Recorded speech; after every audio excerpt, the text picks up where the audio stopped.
אוי אמא, זה לא זה, מה זה? מה זה? זה הצעדה שצעדנו לכנסת, נו, לפני חוק ההסדרה. נכון. איך זה הגיע לפה? פדיחות. זה בושות. פדיחות. רגע. רגע, אולי זה זה, בוא ננסה. שנייה. והזמיר. ומה זה? זה המתנפחים שהחוק נפל בשכונה. מה זה עושה כן, פה? וואי. טוב, נו, תראי, זה מה שראינו כל הזמן. פלא שזה מה שקרה. כן.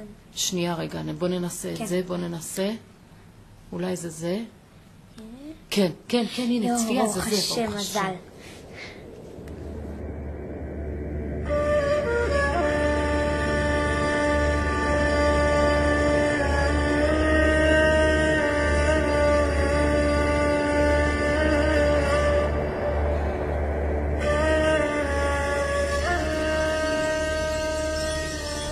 עינוי וסבל, תקופה מרה לעם ישראל.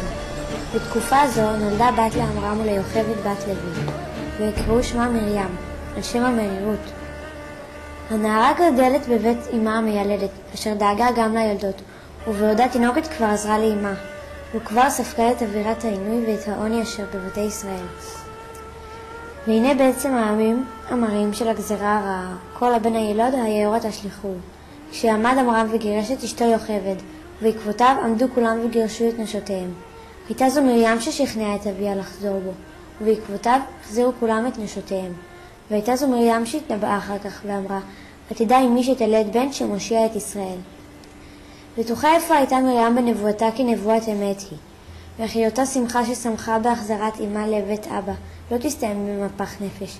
בטוחה הייתה שאותה הוראה שבה נתמלא הבית כשנולד משה תמשיך להעיר. ואם גם עמד אבא עמרם ושאל עכשיו במנון ראש, ביתי, היכן נבואתך? הרי נשארה מרים איתנה ברוחה, עומדת על דעתה, לצפות להגשמת נבואתה ובעיקר לצפות כבר עכשיו, דווקא בשעות הקושי והשיעבוד, בגאולה המנצנצת, כשהדבר נסתר מעיני כל סביבתה.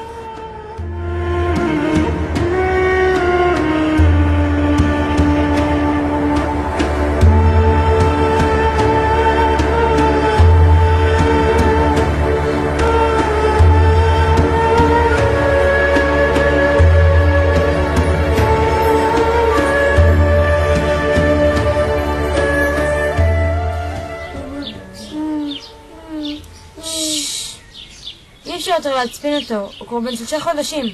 המצרים מתחילים לעבור מבית לבית ולחפש תינוקות יהודיים ולהשליחם מהיאור. מרים, היה נבואתך שניבאת, הרי את אמרת, עתידה עם מי שתלד בן שמושיע את ישראל. אבא, אבל באמת הבית יתמלא כולו אור שמשה נולד. ייקח תיבת גומה, החמר אותה מתית מבפנים ובזפת מבחוץ. שלא ריח משה שלנו ריח רע של זפת. ואז עושים את התיבה בסוף של שפת היאור. למה נראה לי שמדברים פה עליי? אני אתייצב לצפות מרחוק, לדעת מה יעשה לו, מה יהיה בסוף נבואתי.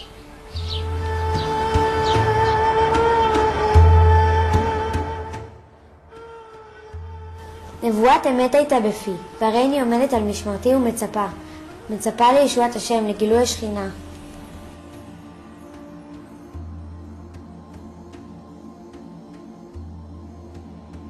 ותתצב אחותו מרחוק לידיעה מה יעשה לו. היא יודעת שמשהו טוב יעשה לו, השאלה היא רק מה. מרים לא עומדת, היא ניצבת, היא לא פוחדת, היא לא חרדה, היא עומדת עמידה איתנה, יציבה, ואפילו שרתה עליה רוח הקודש. היא יודעת שמשה יגדל להיות מושען של ישראל, השאלה היא רק איך. ברור שיעשה בו משהו, ברור שיתרחש איזה פלא. מרים דרוכה ציפייה, עומדת בצפייה לדעת מהו זה הפלא שיעשה לו. אולי הכל יתגלגל במהלכים טבעיים, הנה יבוא דייג עני, ישליך חכתו ביאור, ופתאום ימצא את תיבת הגומה. כך יהיו חייו של אחי הקטן מובטחים. אבל אוי, הוא יגדל במשכנות דלים, בכפר דייגים מצרי. טוב, זה לא סוג דג שאני מכיר.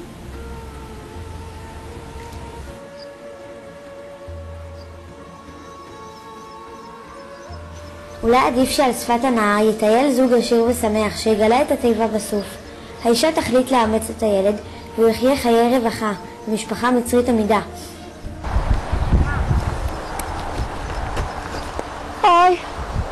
איך שהנוף יפה פה. אני מרגישה ממש בסרט.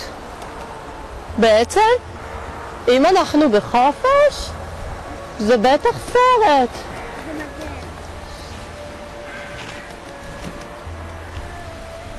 איזה באסה! אין קליטה פה! ידעתי.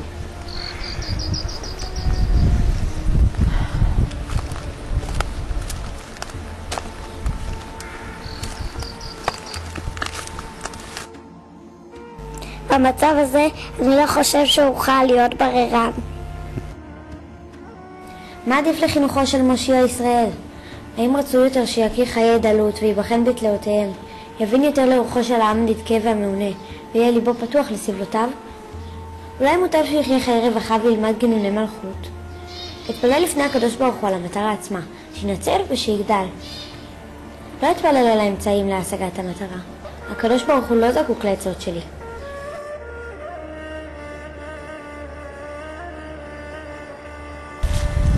תראי, הנה תינוק בטבע, ודאי מילדי העברים הוא כל כך חבוד, ומשמד לי עין הרע. ודאי הוריו ניסו להחביא אותו מפנינו. בואי ונטביע אותו. אני מרחמת עליו ורוצה לגדל אותו. מה? די.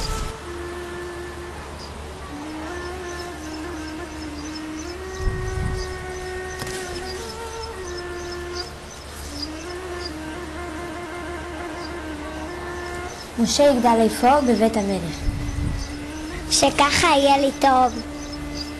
כדי להבין את סבלותיהם של ישראל, תביאנה מידותיו הטובות, ולסדרי הנהגה ומשפט מלוכה, זאת תלמד בארמון פרעה. בבית המלכות תלמד להנהיג את ישראל שיוצאים ממצרים. מרים עוקבת בשלוות רוח אחר השיירה, צופה בשקט על הנעשה, מסביב לתיבת הגומי. כשהיא מבחינה במבוכה מסוימת על ידי בית המלך, היא מתקרבת וקולטת שהפה הקדוש של הילד, שעתיד לדבר עם השכינה, של הילד המאיר, מסרב לנוק מן המצריות. היא לובשת עוז וגבורה וניגשת עד בת המלך.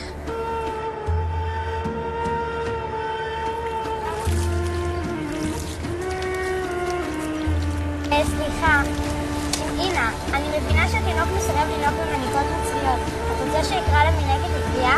כן, לכי וקראי לה. היא מעיזה להציע להצעה שלכאורה יש בה סיכון רב, שיכולה בת פרעה לחשוד, מה עושה כאן העלמה הזאת? מה פתאום היא מרשה לעצמה להציע הצעות עזרה ושירות? כי היה ברור לה למרים, נוכח השם דרכי. היא כבר צופה ורואה כיצד נתקיימה נבואתה, מופלא ומעבר לכל מה שהיה יכול להיות מתוכנן ברבות מחשבות בלב איש. אכן זו יצאת השם עצה עמוקה והיא תקום מן המוסד ועד הטפחות. ואומנם בת פרעה מקבלת מיד את הצעתה. לכן הלכה האלמה נרגשת במלוא הזריזות ובמלוא הכוח לבית אמה, להזמינה אל בת המלך המצפה לה, להחזיר את בנו.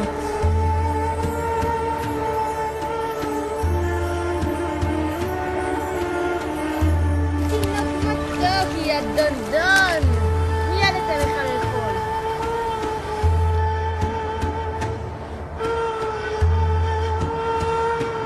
התקיימה נבואתה.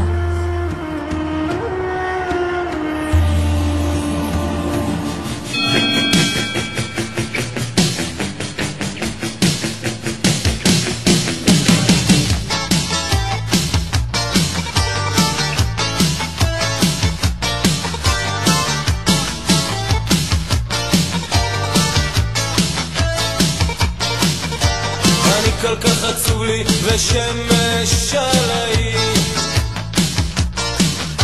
ודיסינגוף נראה לי כמו רכבת לילה לקהיר בין כל הצלילים מחפש סימן יושב בצד הדרך יושב ליד הזמן